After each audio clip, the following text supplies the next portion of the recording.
one more night of sleep. Just one more night of sleep.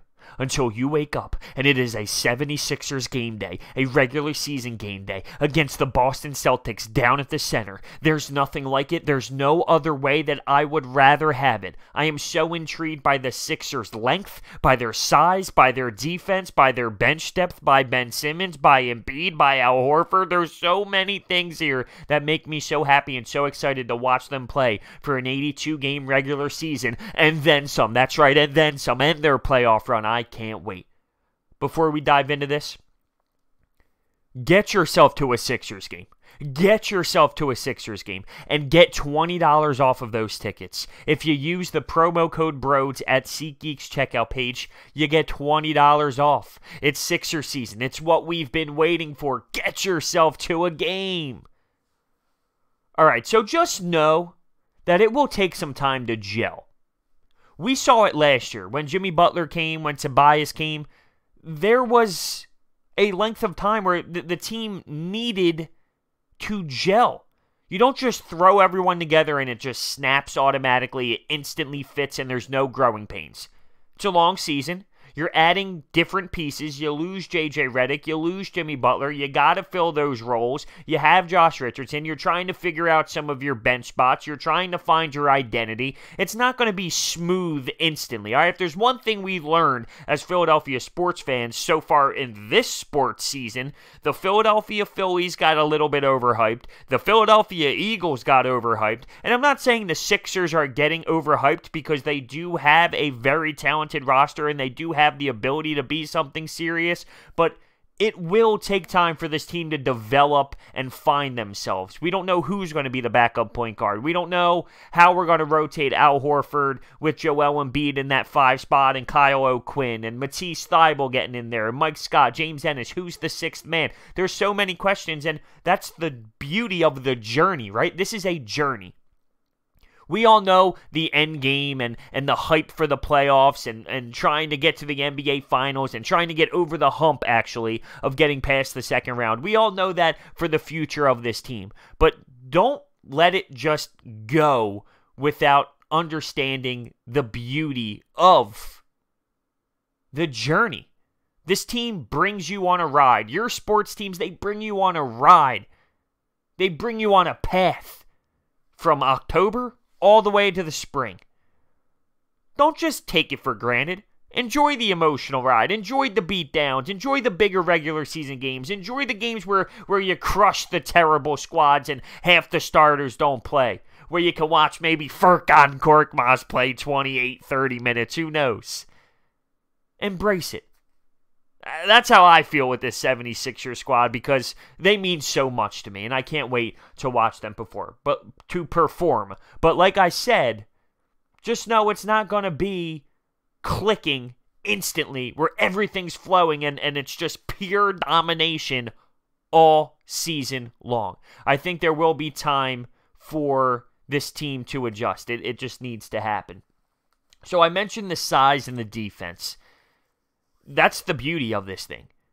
With the NBA today, it's all about spreading the floor, shooting the 3 balls, and we are going against that. We have a ton of guys, huge guys, and Brett Brown was actually on 97.5 The Fanatic today, and I heard him get interviewed, and he was talking about how we're going to use bully ball. And this was something I spoke about before when the quotes came out. It was one of the big quotes that came out of training camp was we're going to play bully ball defense and smash mouth offense. So when you think about the way we're going to attack teams, we are going to put our back to the basket. We are going to thrive with bully ball and being more aggressive and being more dominant and being physically demanding. And it's just something you don't see in this league because everyone's spacing the floor, everyone's shooting threes, and that's still very valuable, and you still need to find a way to do that with your length and with your size, and I believe someone like Josh Richardson can help with that. Mike Scott can help with that. Anyone who can shoot threes. That's why I think they're trying to sneak Furkan Korkmaz in the mix to help stretch the floor. Now, I don't think that's going to work. You might see him early on in the season, and he'll eventually die out because he's not a good three-point shooter, even though he is a, air quotes here, good three-point shooter. But anyway, I digress. Back to the quotes. We're taking our pride with our defense and our size, and it's something that can dominate this league. Something he said specifically that really stood out to me and made a lot of sense is he went back to all the Game 7s in the last century or so in the playoffs. Game 7s. And looked at what is the difference here? Who wins these games? What type of teams are coming out on top? What type of plays are being made to take the team to the next level and to win those games? Defense. Defense. The regular season and the playoffs are completely different in the NBA. The half-court sets change everything. I mean, you know this, right? If you know the sport of basketball, you understand that. That's why someone like Ben Simmons thrives in the regular season, because of the open floor, and his inability to shoot is really noticeable once you hit the playoffs. It just changes everything. The half-court sets, it's slower paced. Defense becomes really big. The intensity is huge when it comes to playing on the defensive side of the floor. So that is why this team, Elton Brand, Brett Brown, upper management, that's why they decided, let's build this thing off defense. The Raptors last year, they thrived with defense. They had beasts. They had bulldogs back there that made it so tough on the opposing squad. Did injuries play a factor for the Warriors? Absolutely. Who knows what could have happened with Klay Thompson, Kevin Durant still in the mix. Good offense beats good defense in this league anyway. That's just obvious. But you put yourself in a great position if you can be an elite defensive team. And the addition of Matisse Thybulle is going to do that. James Ennis is a dog off the bench. Mike Scott, we all know about the Mike Scott hive. So all around, this is something that can work if executed the right way. But I love the fact that he mentioned he went back and watched all the Game 7s, all the recent Game 7s, and studied hard. What is the difference here? What type of teams are stepping up? And that's great. That is so great. It's very mature, if you will, out of the head coach to study that type of film and to realize we can do this if we execute it correctly. This season's very interesting for Ben Simmons as a whole. The shot, the summer, everything we've seen about the videos and whatnot, and the hype we put into him making these jump shots and having good form, and the three-pointer in the preseason, and the mid-range jumper he had against, I believe it was the Charlotte Hornets in the preseason, where he just dribbled up the floor, got to his spot, and took a mid-range jumper. It's very exciting. It truly is. It's very exciting. We are going to learn, I would say, 5, 6, 7 games into the season when he is going to be willing to shoot. When is he going to get to his spots? What are his spots? When will he get comfortable? These are the looks he will take. These are the looks he won't take. We will learn that, I would say, 5, 6, 7 games into the season. I believe you're going to see more. I don't think it's going to be something where he takes it for maybe the first 10 games and then he'll die out. He knows his mindset. He knows that he worked on it all summer. He knows he already hit one in front of a bunch of people and on TV, and social media already blew up. So that's over with. It happened. It's done with. Everyone got their reaction. He's going to make it where it's normal. But we will learn as a fan base what the norm is for Ben Simmons, because it's not going to be three-pointers consistently all the time. He claims when he's open, he's going to shoot it. Sure, that is going to happen. Teams are going to disrespect him, especially early on, and if he has the balls and if he is in the right mindset, he will pop the shot. But what is his comfort level going to be? Where is his confidence going to be? It will be there. It's just, what is it? Is it going to be a 10-foot baseline jumper? Is it going to be around the free throw line? Maybe there is one spot on the floor that he feels comfortable with shooting the three-pointer compared to other spots. Who knows? But I can't wait to watch it and watch him grow as a player and watch him develop and take the next step as a superstar in this league. And same with Joel Embiid. One thing Brett was asked about, who's going to be the closer? Because that's a serious question. You lose Jimmy Butler. He was your closer. You lose arguably the best three-point shooter in the game in J.J. Redick. Who's going to close games out? The answer? Joel Embiid for the most part. Joel Embiid. So he has to have that right mentality. One thing I thought that was very interesting, I read an article about Al Horford and how this opening day game isn't just a regular season game. There's more into it. And of course, right, you're playing the Boston Celtics, you would think so. But he's got some oomph behind this tilt. He's got a little bit of swagger, a little bit of passion behind it.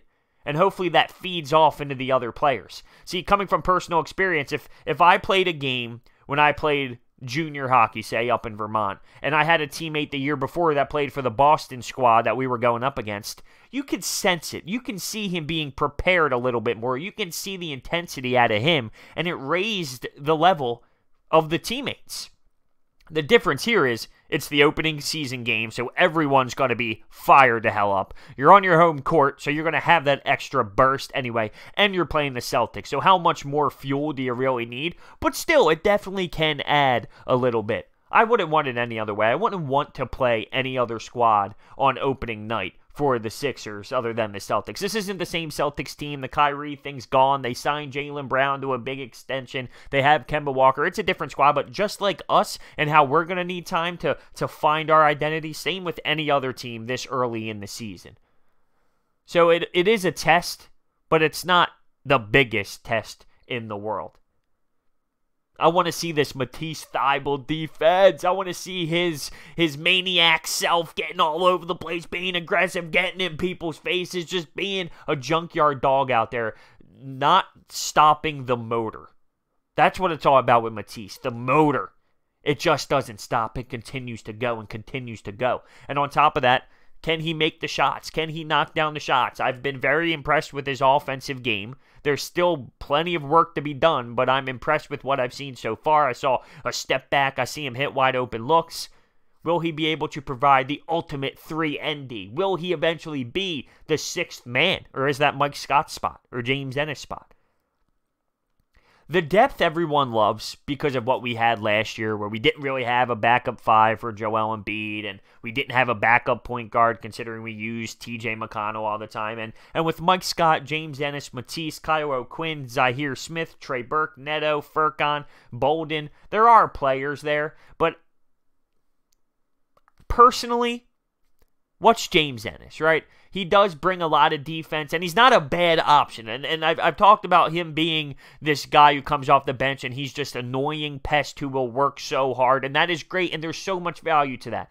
But I hear a lot lately of this bench depth and how fantastic it really is. It's better than it was last year. I'll give you that. But I don't know if it's this ultimate, insanely deep bench. We don't know what Zahir Smith is. Furkan Korkmaz isn't any good. What is Neto? What is Trey Burke? We don't really know yet. Yes, I think that there's some stock in Mike Scott, James Ennis, Matisse, Kyle O'Quinn, but it's not this deep, deep bench. But at the end of the day, here's the thing. What matters the most? Playoff basketball. How long is your rotation when it's playoff basketball? It doesn't need to go past 9 people deep. So with that perspective, you might be in business when it comes to the playoffs, and that's really the only time that matters. So just keep that in mind, of course. And my biggest scare is the team looking good on paper and it not being as good on the court. We've seen this with the Philadelphia Eagles. We've seen this with the Philadelphia Phillies. We've seen this with the Boston Celtics last year. They were good the year before Kyrie Irving. I'm all over the place today. We saw the Celtics be effective without Kyrie Irving and Gordon Hayward. Then they get them, and things totally fell apart. The locker room wasn't great, and I don't think that there's an issue with this locker room right now at all, actually. I think it's at an all-time high.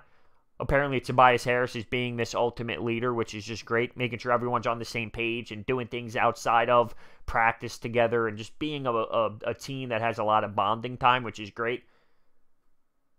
But the Celtics were hyped, and they didn't live up to that. I hope that doesn't happen here with the Sixers. That's all. That's all. But you can't freak out 5, 6, 7 games in if they come out a little slow, if they're still looking a little lost, because it takes time to develop into being a juggernaut. So with that being said, let me know your thoughts. Thank you guys so much for watching. Go Sixers. Tomorrow it's a game day. Not much better than that. There's nothing much better than that. See you next time.